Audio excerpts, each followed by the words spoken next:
This documentary by Jim Merkel, Saving Walden's World, is something which I consider as a historical documentary. It traverses from Kerala to Cuba, then to Slovenia, right? Starting off from Canada.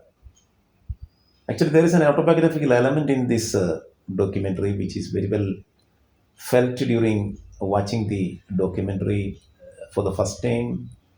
And while I watched this for a second time, actually I got an immersive experience in this documentary.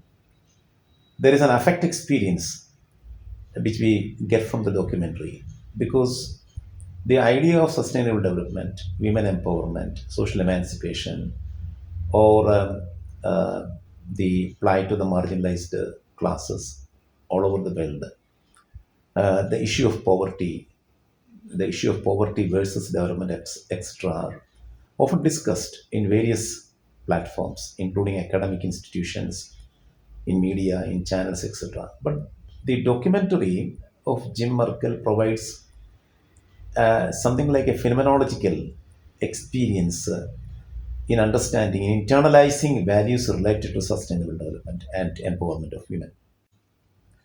Actually, the documentary, though it starts from Canada, it kicks off from the Kerala, the state of Kerala, where the documentary actually gets its springboard from the political history of Kerala. That is very much connected to land reforms, women empowerment, a role of institutions and agencies for the upliftment of women, then a literacy which is actually connected to something like a political literacy where women got empowered to ask questions, to raise their objections, and to protest against the uh, inequalities in Kerala itself. So Kerala, in that sense, is a model state in India, which is very well presented in the documentary. There is an emotive heuristics uh, which is very well suited through, in some sense, tailored by the maker of the documentary.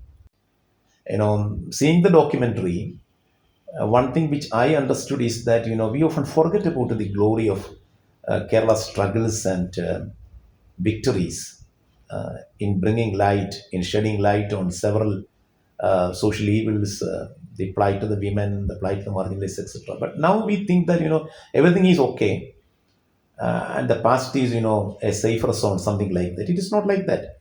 So this documentary actually gives us a kind of um, in some sense, it reclaimed the past of Kerala. It rekindled the interest of the present Kerala people, the people in Kerala, that is the Malayali, to engage with the past in a very more fruitful manner. The whole documentary, which I sometimes felt that this is something like a feature film, because certain scenes, they affect our intimate self in some sense. When his son, Jim Merkel's son, asked him some questions, and at a point of time, I think Merkel asked his son um, whether you consider sustainable development as a very serious something like an engagement or like a fun. The boy answers that it is something like a fun because it has to be practiced something in a very leisurely manner. So the whole question of going back to a kind of consciousness which we consider as planetary consciousness, the consciousness of the earth, is very well revealed through the documentary. In every step, in every minute, the social, the political, and the ecological are intimately connected because they are inextricably interlinked concepts.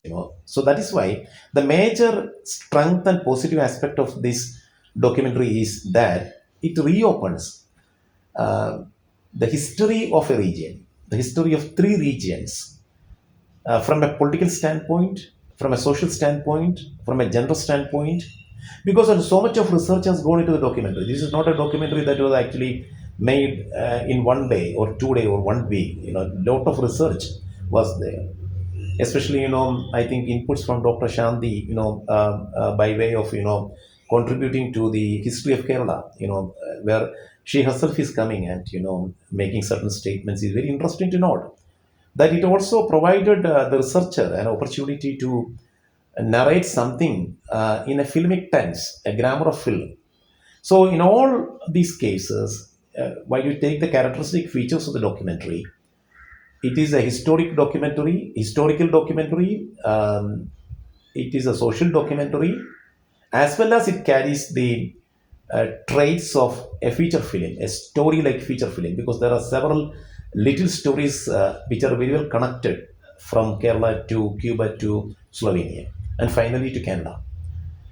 So it raises an interest in uh, very boring topics. Like when I say that very boring topics, don't misunderstand me, because sustainable development is actually it's a topic which is usually asked for examinations, and which is actually debated in several forums. But actually, those things are not internalized.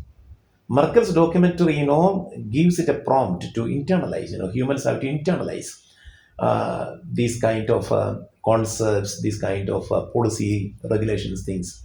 So the documentary gives you an opportunity to um, go to the core of the idea of sustainability. In the core of the idea of the sustainability, it is not just the sustainability of nature, but it is also sustainability of the humans.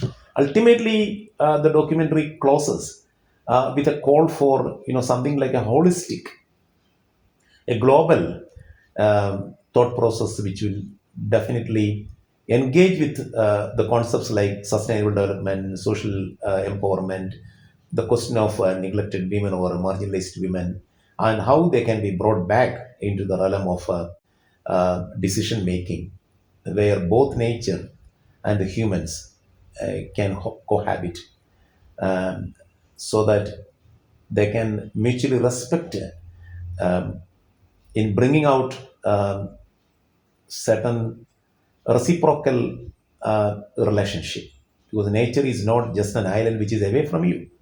Nature is part of you. That's what in the beginning of the documentary teaches you. It is the nature is very much there. So there are certain threats. There are certain looming threats which are there everywhere, in Cuba or in Slovenia or in Kerala. We all face this. So recently, when I think about this documentary, when I make a rumination, immediately what comes to me is the atmospheric pollution of Delhi. People cannot live there. The documentary finally, charges at the global warming issue. If it goes like that, if the earth burns, how can the humans survive?